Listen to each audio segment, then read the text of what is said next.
কঠোর নিরাপত্তার মাধ্যমে দেশনায়ক জনাব তারেক রহমানকে নিয়ে যাচ্ছে। দেখতে থাকুন, এখনই বের হবে তার গাড়ি বহর, পিছনেই আছে তার গাড়ি, অনেক নিরাপত্তা দিয়ে তার গাড়ি নিয়ে যাওয়া হচ্ছে। এখনই চলে আসে, ইতিমধ্যে চলে আসে প্রায়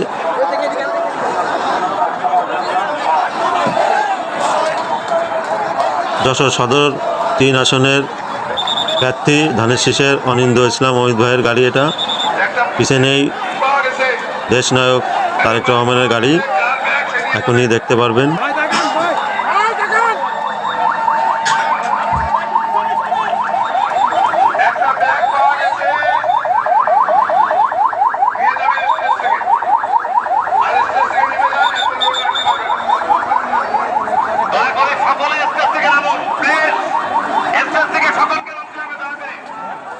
এটাই হচ্ছে দেশনায়ক জনাব তারেক রহমানের গাড়ি বহর। কঠোর নিরাপত্তার মাধ্যমে তার গাড়ি বহরটি নিয়ে যাওয়া হচ্ছে।